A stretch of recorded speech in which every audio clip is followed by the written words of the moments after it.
예, 감사드립니다. 오늘 하나님의 말씀은 우리 베드로전서 2장을 같이 보도록 하겠습니다.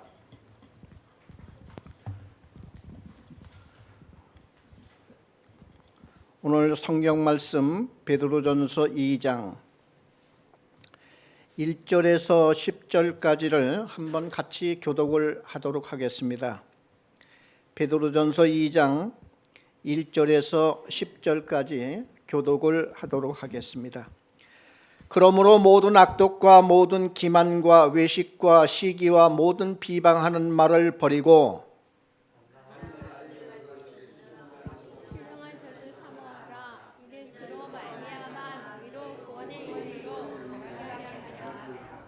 너희가 주의 인자하심을 맛보았으면 그리하라.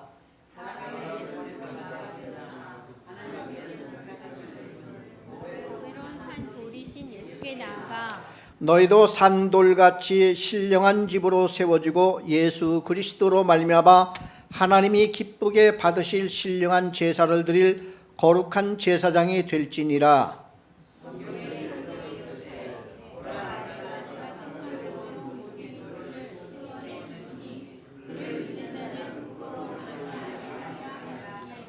그러므로 믿는 너희에게는 보배이나 믿지 아니하는 자에게는 건축자들이 버린 그 돌이 모퉁이의 머릿돌이 되고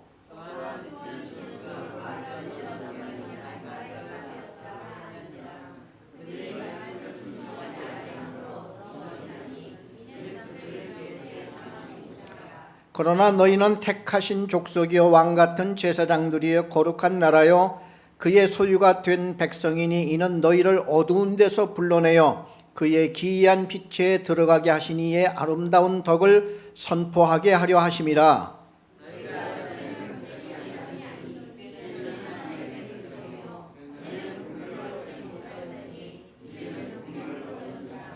아멘. 그 베드로가 흩어진, 그러니까 그 당시 그 예루살렘 교회는요, 한 얼마 동안 엄청나게 그 예루살렘 교회가 부흥이 됐었죠. 그 오순절 성령이 임하니까 그때 120여 명이 마가의 다락방에서 거기서 기도하다가 그 예수님이 약속을 하셨죠.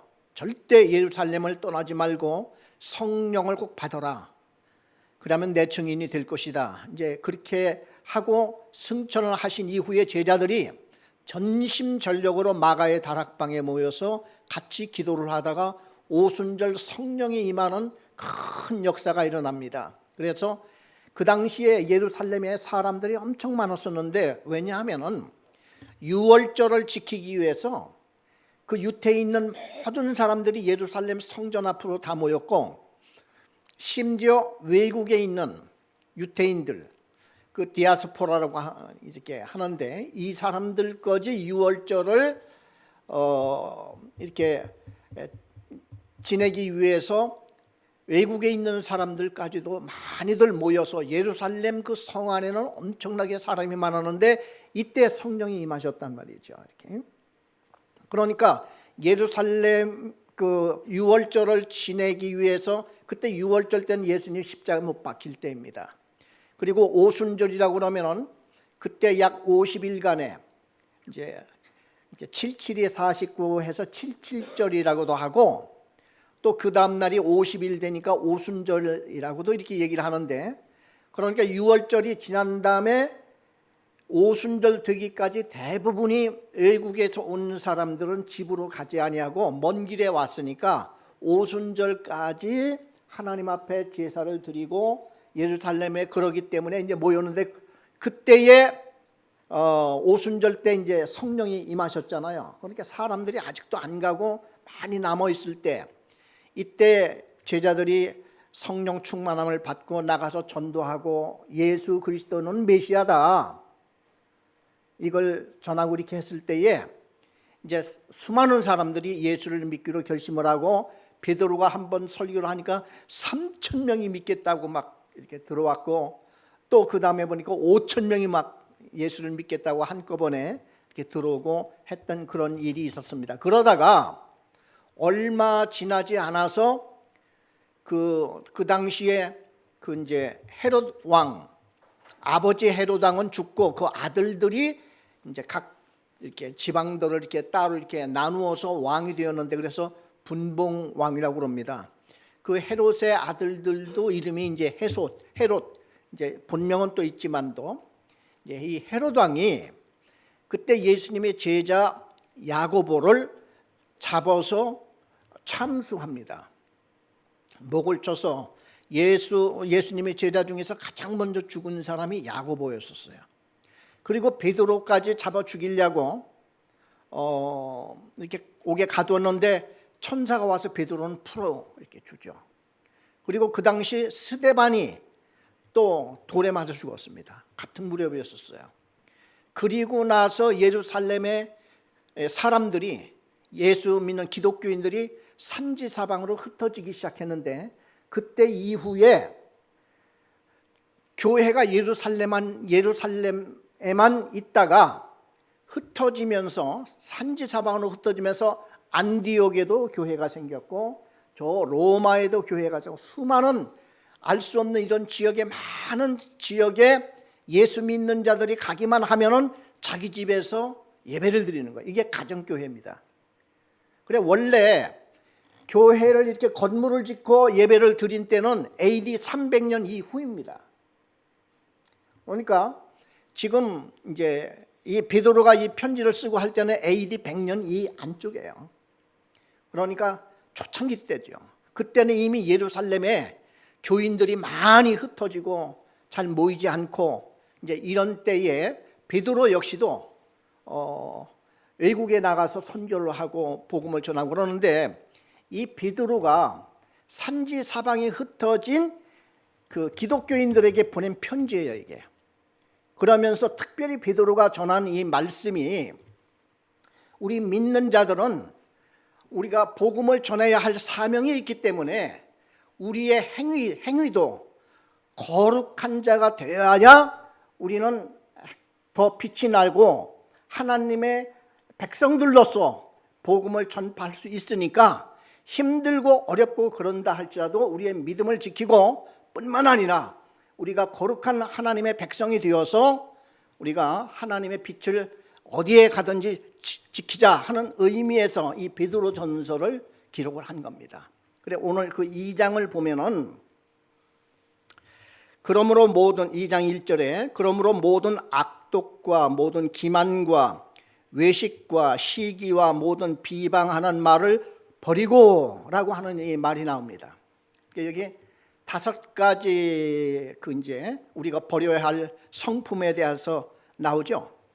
이 악독이라고 하는 말은 겉으로는 친한 척 하면서 마음 속으로는 발을 걸어 넘어뜨리려는 그런 마음이 숨어 있는, 이런 것을 가리키고 있습니다. 그러니까 겉으로는 친한 척 하는데 속으로는 어떻게든지 넘어뜨리려고 하는 이러한 이제 가증스러운 이러한 것을 여기서 악독이라 이제 그렇게 지금 얘기를 하고 있습니다.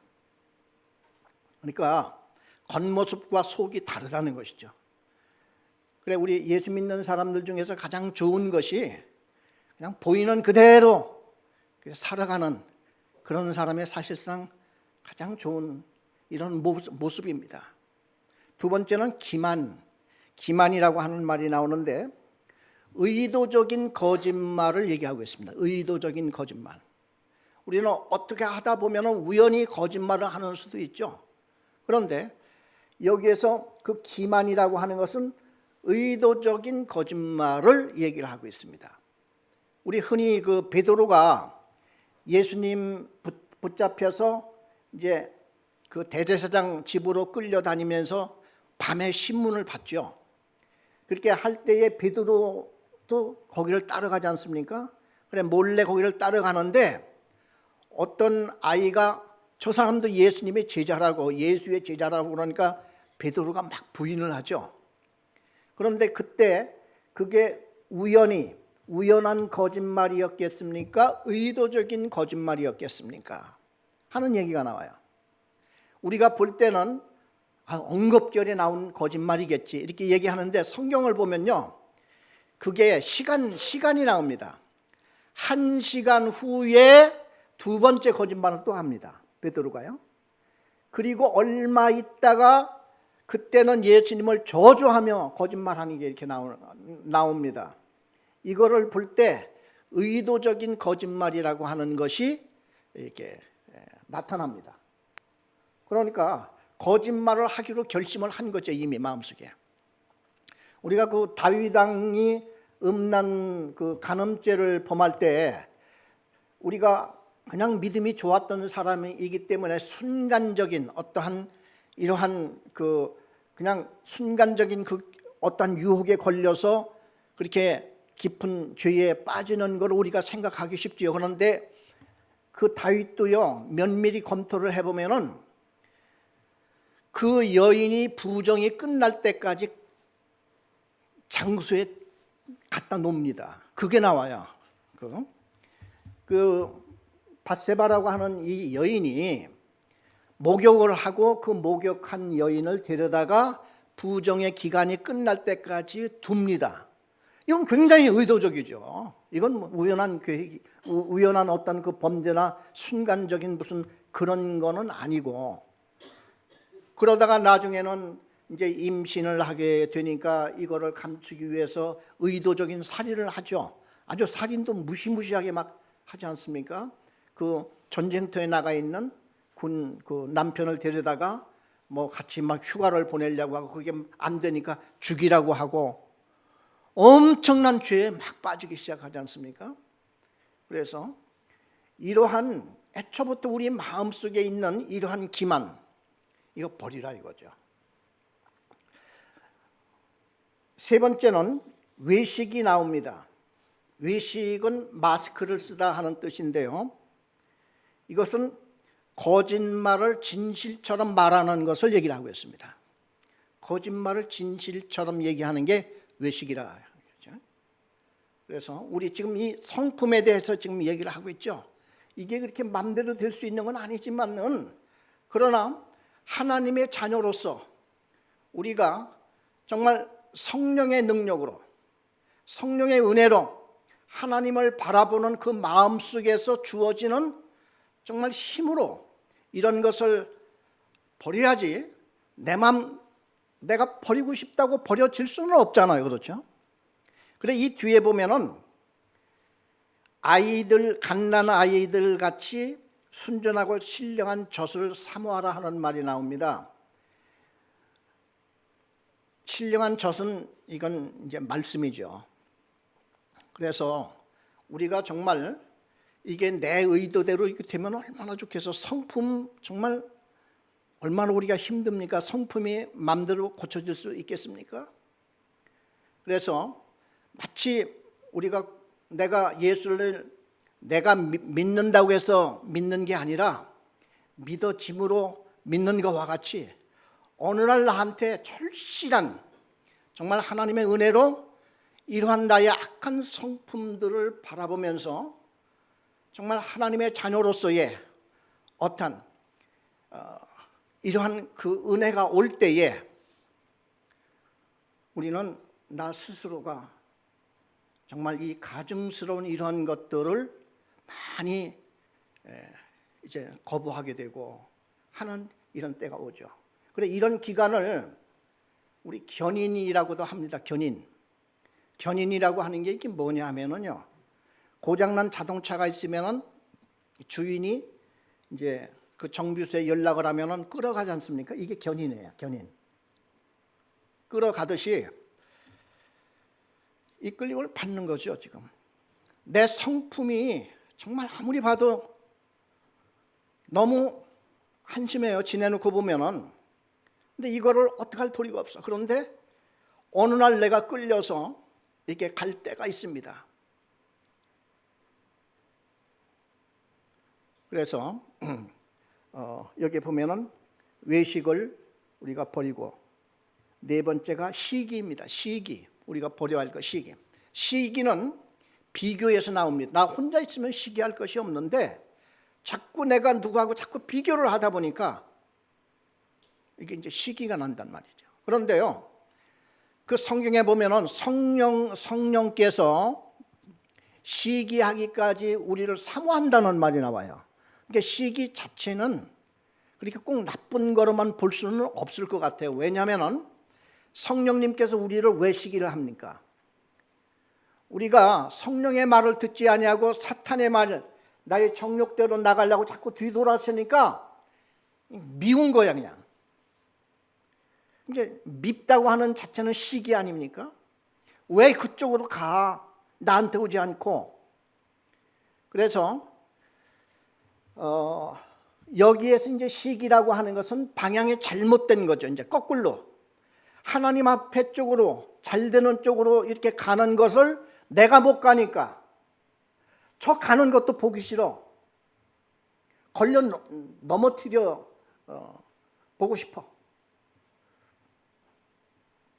이제 이런 걸 보고 여기서 그러한 시기를 이제 버리라 하는 이 말이 나오고, 마지막으로 비방하는 말, 인격 살인, 그 말로 사람을 이렇게 죽이는 비방하는 말. 그래 제일 많은 게 요즘 젊은 아이들이 그 댓글이라고 하는 거 있죠. 댓글을 그러니까 자기가 뭐라 해놓으면 그 밑에 댓글들이 쑥 달리는데 아예 그런 걸 안 보면 얼마나 좋겠어요. 그렇지만도 나에 대해서 사람들의 평가가 어떨까 해가지고 자꾸 그걸 읽어본단 말이야. 거기에는 그냥 온갖, 나중에 보면은 마음에 깊이 상처가 되는 말들이 거기에 막 섞여 있단 말이죠. 그래서 어떤 사람은 막 죽고 막 그러지 않습니까?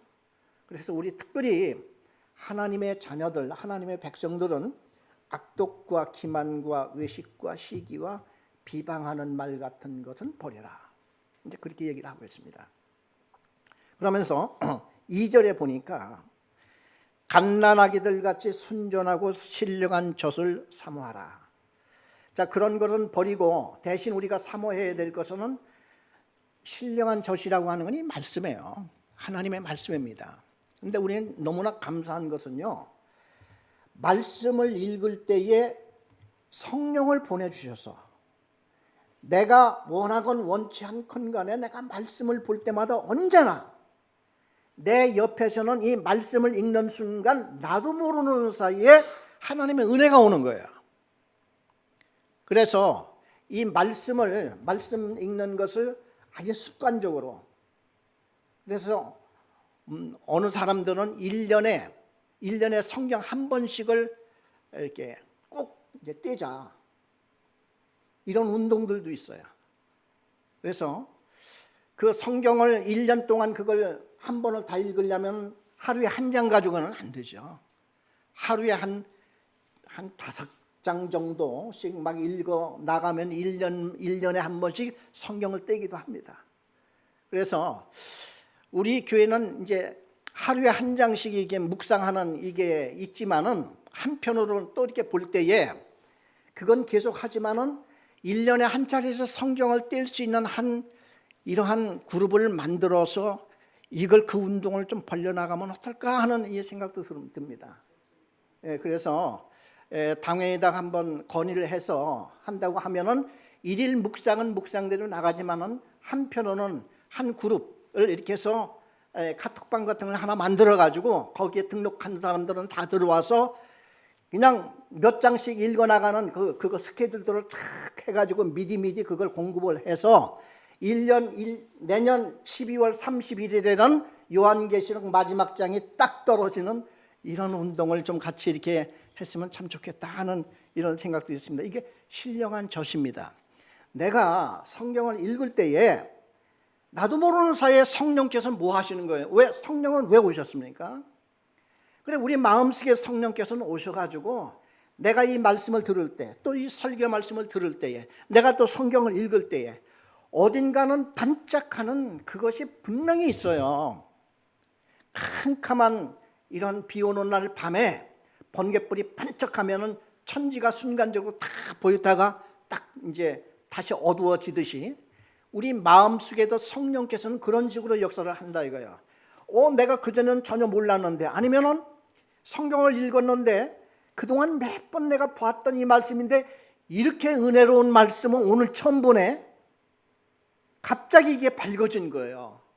그리고 그전에는 내가 그렇게 이게 어려워, 이게 무슨 뜻이지 하고 늘 성경을 읽을 때마다 이건 뜻도 모르고 넘어가던 성경이 어느 순간에 이게 깨달음이 다 오는 거죠.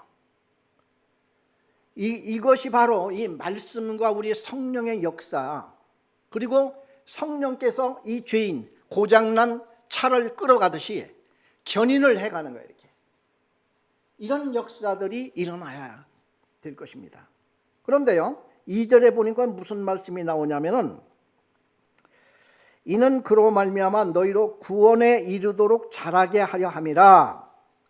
구원에 이르도록 자라게 하려 함이라 이렇게 나오는데요. 자, 이 성경에는요, 그 구원이 세 가지 시제로 나타납니다. 구원이 세 가지 시제. 이게 무슨 뜻이냐면은, 내가 구원을 과거에 받았어요. 그렇죠? 우리는 다 구원을 받은 자들 아닙니까? 예수 그리스도 십자가 보혈로 예수님이 날 위해서 십자가 못 박혀 죽으심을 내가 믿게 됨으로 나는 구원함을 이미 받았죠. 그런데 또 여기에서 성경에 보면은 구원에 이르도록 자라게 한다는 거예요. 이게 뭡니까? 지금 현재 구원에 이르도록 자라게 한다는 말이 무슨 뜻입니까? 이미 구원을 받았는데 내가 한 가지 이루지 못한 게 있어요. 그게 뭐냐면은 성화입니다. 하나님을 믿는 구원을 받은 사람이 구원받은 사람답게 살아갑니까? 이게 아직 이루어지지 않았잖아요. 그래서 우리 구원받은 사람이 가장 우리가 열심히 달려갈 길은 뭐냐면은 나 자신의 성화입니다. 그래, 이 베드로, 사도 베드로가 각기 흩어져 있는 하나님의 그 구원받은 형제 자매들에게 편지를 하기를, 우리는 이미 구원받은 자들이지만은 구원에 이르도록 자라게 하자, 이제 그 얘기예요. 여기서 우리가 한 가지 주의할 것은, 자, 우리가 이렇게 열심히 거룩한 생활을 하고 그러는데 어느 사람이 또 죄를 짓고 타락해요. 그럼 구원이 취소가 될까요? 구원은 변함이 없을까요? 변함이 없잖아요. 그렇죠? 그러니까 과거에 내가 구원을 받았다고 하는 게 이렇게 중요해요. 변함이 없어요. 내가 설령 지금 현재 견인을 해서 끌어가다 나를 이제 고치려고 자꾸 지금 노력하고 이게 이제 우리가 자라가도록 지금 하는 건 하잖아요.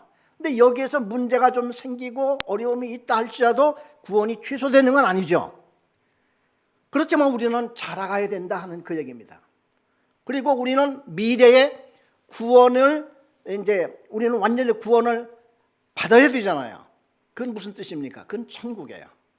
내가 이제 이 세상을 떠나서 하나님의 그 나라에 갈 때는 완전히 구원함을 이루는 이제 그게 달성이 되죠. 그래, 미래, 현재, 과거, 이런 성경의 세 가지 구원이 나옵니다. 그래서 우리는 이 구원에 대해서 그러기 때문에 혼란이나 또 우리가 잘못된 그런 오해, 이런 것들은 없어야 이렇게 되겠죠. 네 번, 그 4절을 보겠습니다. 베드로전서 2장 4절. 사람에게 버림바가 되었으나 하나님께서는 택하심을 입은 보배로운 산돌이신 예수께 나아가 너희도 산돌같이 신령한 집으로 세워지고 예수 그리스도로 말미암아 하나님이 기쁘게 받으실 신령한 제사를 드릴 거룩한 제사장이 될지니라. 자, 이제 이 말이 무슨 뜻이냐면요, 그 목수가 지금 이제 집을 짓는데 돌을 하나 버렸어요. 쓸데없는 돌이기 때문에 이 돌을 버렸어. 근데 어떤 다른 목수가 지나가다가 딱 길에 보니까 너무나 좋은 돌이 버려져 있는 거야. 그래, 이 사람은 그 돌을 주워다가 그 이스라엘 사람들은 집을 질 때에 항상 먼저 제일 머릿돌이라고 하는 걸 놓습니다. 그걸 딱 놓고 이쪽으로 쭉 반듯하게 그걸 기준으로 해서 이렇게 쭉 이제 기초를 놓아가고 또 한편 그 이렇게 이쪽으로 또 이렇게 그래 양쪽으로 다 이렇게 해서 이제 사각형으로 그래 이 머릿돌이 출발이고 마지막이에요. 그래서 이 어느 목수가 지나다가 보니까 아니 이 돌을 누가 버렸대?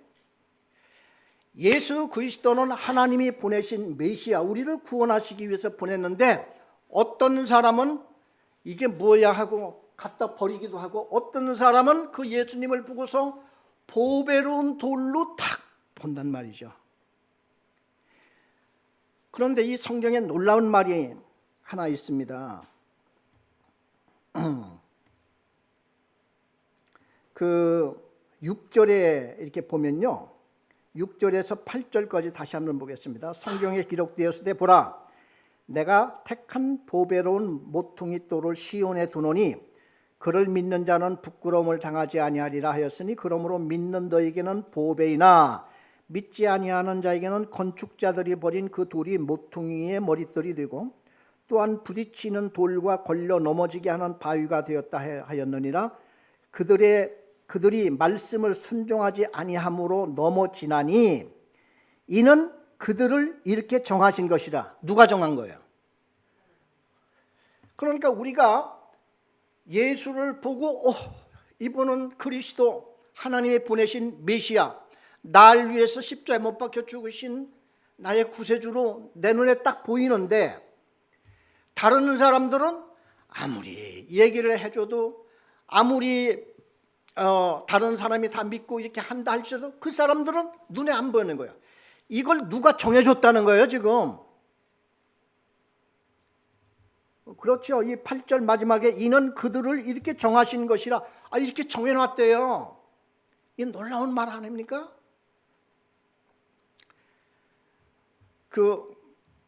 우리 진주를 이렇게 밭에서 밭을 갈다가 쟁기를 가지고 밭을 갈다가 보배함을 발견한 그 비유가 있죠. 마태복음에 보면은. 자 그러면요. 그 집에 종들이 많아요. 이 밭 주인은 그 집에 종들이 많다고요. 그럼 종들이 많은데 종들이 이 사람 혼자만 밭을 갈았겠냐 이거야. 해마다 농사를 짓고 새로 밭을 갈고 할 때마다 밑에 덜커덩 하는 거예요. 그 자리에 가면 덜커덩 하는데 다른 종들은 왜 그걸 발견을 못했을까요? 그걸 뭘로 생각했겠어요? 돌로 생각하는 거예요. 돌로. 이 밭에는 왜 이렇게 돌이 많아? 덜컹. 아이고. 그렇게 하고 또 지나가는 거야 이렇게. 그런데 한 사람이 밭을 갈다가 덜컹 하는데 왠지 그게 보고 싶어. 확인을 해보고 싶어. 이게 자꾸 이게 걸리는데 이게 도대체 뭐냐? 이걸 딱 헤쳐서 가만히 보니까 이게 돌이 아니네. 그리고 이걸 점점 더 파고 보니까 거기는 정말 그냥 굉장한 보물함이 딱 지금 있는 거예요. 누군가 아주 옛날에 이걸 파묻어 여기다 밭에다 숨겨놓은 거예요. 그걸 자기가 발견했어. 그러니까 어떤 사람은 같은 밭을 갈다가 덜컹하는 그 소리를 돌로 여겼고 어떤 사람은 밭을 갈다가 이게 보화를 발견하네. 이게 이미 하늘로부터 정해져 있다는 거예요. 그 말씀입니다. 지금 참 신비롭죠. 그래 우리가 지금 이 장로교나 이 침례교 같은 데서는요 절대 예정이에요. 우리 믿고 하는 것이 우리가 똑똑하고 잘나서가 아니라 예정이 돼 있기 때문에 믿는 길로 간다는 거죠. 그런데 한편으로 또 이렇게 보면 성경에 그러면은 지옥에 보내고 하는 것도 다 하나님이 그렇게 하시는 거냐? 하는 걸 생각을 하면 또 어떻게 생각이 돼요? 이건 또 성경 전반적으로 볼 때 하나님이 그건 정말 너무 잔인하고 하나님이 그러하신 하나님은 자비로우시고 사랑이 많으시고 그리고 예수님도 정하신 그 사람만을 위해서 십자가에 이렇게 지고 그것만을 위해서 오신 게 아니라 세상 죄를 내가 지고 간다고 그랬죠. 세상 모든 사람들의 그 죄를 지고 간다고 이렇게 했을 때에 정말 그 예수님의 그 말씀을 믿고 따라오는 그 사람들, 그래서 이게 자꾸 나뉘어지는 겁니다. 감리교 같은 데서는 그걸 믿죠. 하나님이 세상을 이처럼 사랑하사 독생자를 주셨으니 누구든지 저를 믿는 자마다, 이거를 이제 감리교에서는 생각을 하고 믿는 자가 구원을 받는다, 이렇게 얘기를 하고 있기 때문에, 그래서 항상 저는 조심스럽게 이 두 가지 다가 성경에 같이 있기 때문에 나중에 천국에 가서, 그때 가서는 우리가 풀릴지 모르지만은 이 세상에 있는 동안 한쪽으로 너무 치우치지는 말자 하는 이런 생각은 늘 갖고 있습니다. 여하튼 간에요, 신비롭기는 해요. 지금 밭을 갈고 있는데 어떻게 해서 어떤 사람은 그걸 보배를 그걸 발견하고, 어떤 사람은 돌인 줄 알고 맨날 그냥 지나가고, 지금 여기서 그걸 얘기를 하고 있는 겁니다. 예수님은 이 땅에 보배로 온 우리의 산돌, 살아있는 돌로 이렇게 이제 오셨는데, 우리는 그걸 발견하고서 예수님을 머릿돌로 해가지고 이제는 성전을 지어나가는 거예요. 근데 참 우리 솔로몬 성전 지을 때 열왕기상에 이렇게 보면은 이런 말씀이 있습니다. 성전에서 성전을 지어가는데 성전 안에 그 연장 소리가 들렸다고 했습니까? 들리지 않았다고 했습니까? 솔로몬 성전 지을 때요, 성전을 짓는 그곳에는 연장 소리가 안 나게 했다는 거야. 너무 신비롭지 않아요? 왜? 하나님을 모시고 하나님의 계신 여기이기 때문에 성전을 이렇게 지어 나가는데 어떻게 연장 소리가 안 납니까? 그럼 연장 소리가 안 나게 하기 위해서는 어떻게 해야 될까요? 네? 멀리에서 돌을 떠다가 0.1mm 차이도 나지 않도록 쫙 다듬어서, 나무이건 돌이건 무엇이든지 다 이렇게 해서 그것을 날르다가 조용히 갖다 쌓는 거야. 이게 성전에는 아무 소리가 안 나고 조용하게 성전이 이루어져 가는 겁니다. 그런데 저기 다듬는 그쪽에는 시끄러울까요? 안 시끄러울까요? 자, 그럼 이걸 한번 생각해 봅시다. 우리 교회가 시끄러운 것이 정상일까요? 조용한 것이 정상일까요?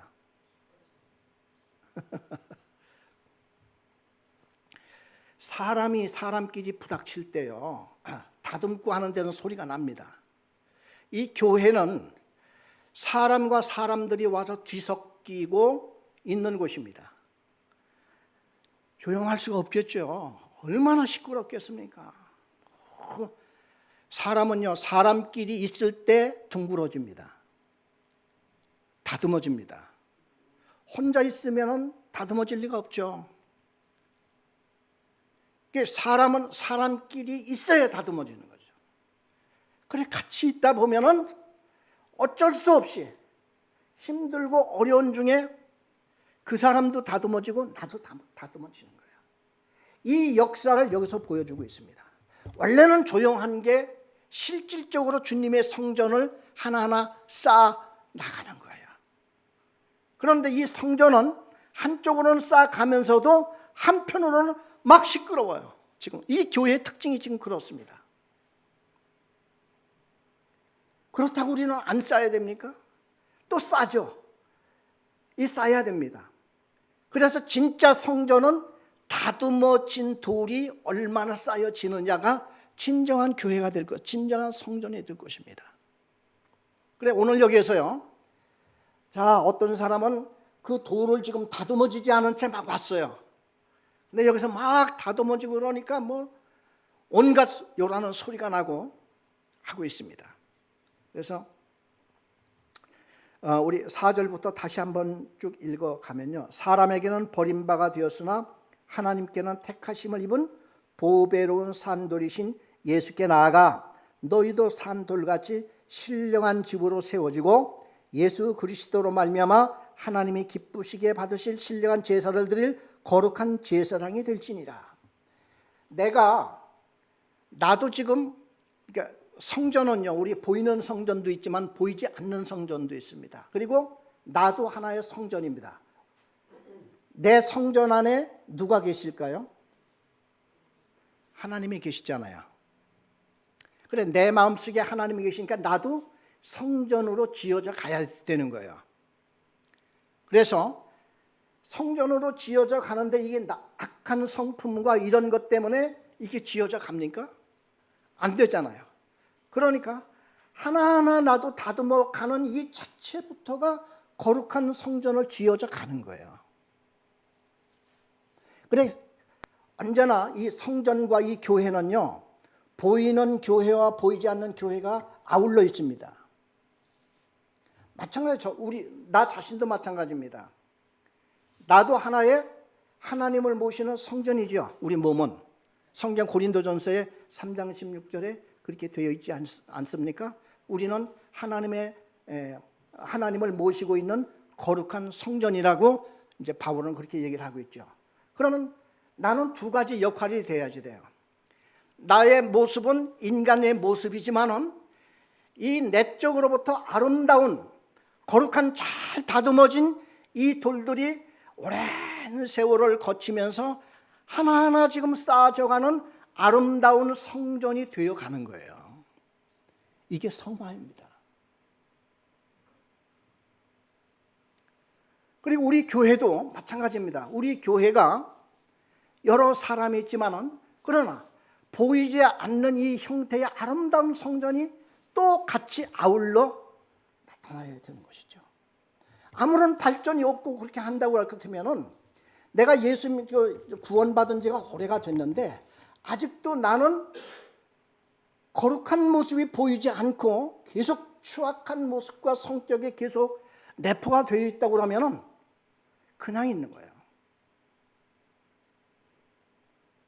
그 전에 어느 분이 그렇게 말이 참 우악스러운 말을 제가 참 기억이 나는데, 하나님께서는 그런 사람을 뼈를 추려서라도 데리고 가실 것이다.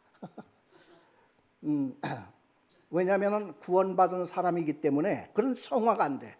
결국은 뼈를 추려서라도 데리고 가실 것이다. 제가 어디서 들었는지 그 얘기를 들었어요.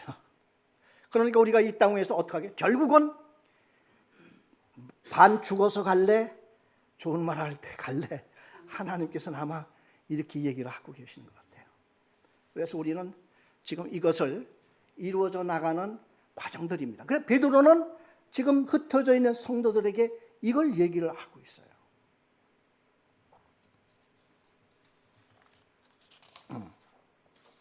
그러면서 이 9절에 보면은 그러나 너희는 택하신 족속이요 왕 같은 제사장들이요 거룩한 나라요 그의 소유가 된 백성이니 이는 너희를 어두운 데서 불러내어 그의 기이한 빛에 들어가게 하신 이의 아름다운 덕을 선포하게 하려 하심이라. 여기에 보면은 너희는 택하신 족속이요, 이게 뭐냐면은 택하신 족속은 옛날 이스라엘 12족속을 말하고 있습니다. 그렇죠? 이스라엘 12족속은 택한 백성이죠. 그래서 이 사람들은 자부심이 대단했습니다. 그래서 하나님을 부를 때도 조상 3대 조상 아브라함의 하나님, 이삭의 하나님, 야곱의 하나님이요, 자기들은 그의 12족속이라 이거죠. 그 후손들.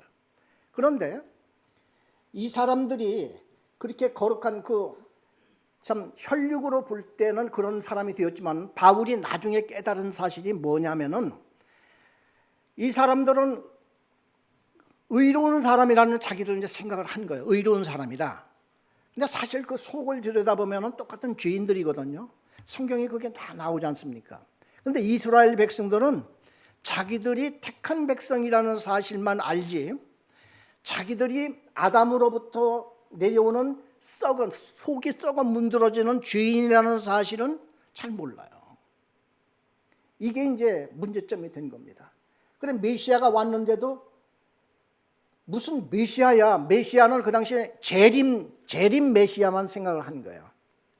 당장에 와가지고 로마 총독 그냥 목을 날려버리고 그리고 당장에 로마로 쫓아가서 로마 황제 그냥 다 제압해버리고 예수가 이제 메시아니까 만약 그분이 진정한 하나님이 보낸 메시아 그리스도라고 한다고 할 것 같으면은 그런 일이 곧 벌어질 걸로 이 사람들이 이렇게 기대를 했단 말이죠. 그래 로마 같은 데서 이제 황제를 다 제압해버리고 예수님이 이제는 세상을 호령할 수 있는 이런 황제로 딱 앉았을 때 제자들은 그 옆에 12 제자들이 쫙 앉을 거로 기대를 한 거죠. 그래 예수님이 마지막으로 예루살렘에 십자가를 매러 지금 올라가는 마지막 길이었었어요. 예수님은 예루살렘에 3번째 올라갔다가 못 오시잖아요. 왜? 거기서 붙들려 십자가 못 박혀 죽기 때문에 못 올라옵니다. 그런데 이제 비장한 각오로 예수님은 올라가면서 내가 예루살렘에 가서 장로들에게 붙들려서 고난을 받고 죽었다가 3일 만에 살아나야 하리라 하는 말을 몇 번을 합니다. 그런데도 야고보와 요한의 어머니가 와가지고 예수님이 높은 자리에 앉을 때 우리 2 아들들을 양옆에 좀 앉게 해주세요. 이런 막 얘기하는 게 나오죠. 그러니까 그 제자들은요 끝까지 그냥 꽉 자기 나름대로의 어떤 세상에서의 그 영광 이런 거로 꽉 차서 계속 따라다니고 했던 것을 우리가 이게 보게 됩니다. 그래서 이스라엘 백성들은 너희는 택하신 족속이요 왕 같은 제사장들이요 거룩한 나라요 하면은 그 사람들은 맞아. 우리가 택하신 족속이지. 우리는 왕 같은 제사장이야. 그리고 우리는 거룩한 나라지. 그런데 바울도 그래서 막 교회 핍박했지 않습니까?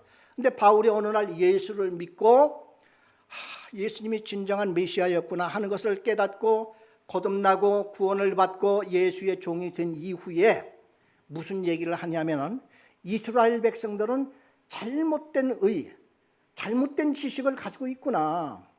하나님의 택한 백성만 생각하지 아담으로부터 썩어 문드러진 그 죄성을 이어받는 그거는 또 생각을 안 넣는 거야. 이게 이제 교만이죠. 그 사람들은 지금까지도 예수를 안 받지 않습니까?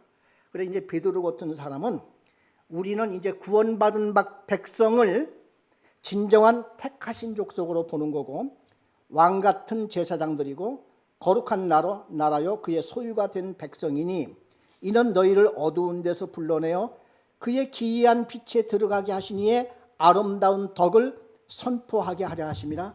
그래서 우리는 이제 사명을 갖고 사는 겁니다. 이 세상에. 그런데요 우리 자신을 돌아보면 사명을 감당할 사람은 아무도 없어요. 제가 그전에 저는 그 청년 때에 참 하나님의 부름을 받고 목사가 나는 되지 않으면 안 되는구나 하는 것을 깨닫게 그 순간에 가장 어려웠던 점이 뭐냐 하면은 내가 어떻게 목사가 돼? 나는 못 돼. 난 할 수 없어. 이제 이것이 가장 저에게는 큰 어려움이었었어요. 그런데 이제 그때 순간적으로 저의 마음속에 들어왔던 그 말씀이 하나님이 함께 하시면 하나님이 너를 도와주시면 될 수 있지 않겠느냐. 이제 그 말씀에 제가 굴복하고 수긍을 하고 이렇게 했습니다. 하나님이 도와주신다는데 그래서 이렇게 된 것이죠. 그래서 우리는 이 땅에 살면서 부족하지만 나를 바라보면 못하는데 그러나 주님의 그 순간순간마다 주님을 의지하는 그 마음 갖고 나가는 거야. 이렇게 나가는 것입니다. 그래 우리 목사뿐만 아니라 모든 우리 교인들 하나하나가 다 그렇죠. 그러면서 하나하나 그렇게 나가는 것입니다. 10절에 보면은 너희가 전에는 백성이 아니더니 이제는 하나님의 백성이요 전에는 긍휼을 얻지 못하였더니 이제는 긍휼을 얻은 자니라. 이제 그 전에는 우리도 버림받은 자였었는데 이제는 예수를 믿고 이제 그리스도 안에 왔으니까 이제는 긍휼을 얻은 자가 되는 것이죠. 자, 그래서 우리 11절에서 또 쭉 좀 길게 이렇게 나와 있는데 그 뒤에 있는 부분은 이제 생활을 우리가 좀 더 잘 하기 위해서 여기 보면은 이제 그런 말이 나와요. 한 두 절만 한번 더 읽어보겠습니다. 그 11절에서 17절까지 한번 교독을 하고서 마치겠습니다. 제가 11절을 읽겠습니다. 사랑하는 자들아 거류민과 나그네 같은 너희를 권하노니 영혼을 거슬러 싸우는 육체의 정욕을 제어하라.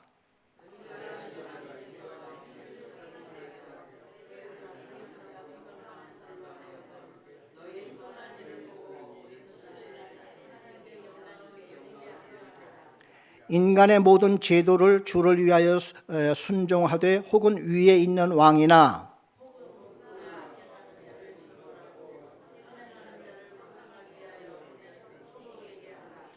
곧 선행으로 어리석은 사람들의 무식한 말을 막으시는 것이라.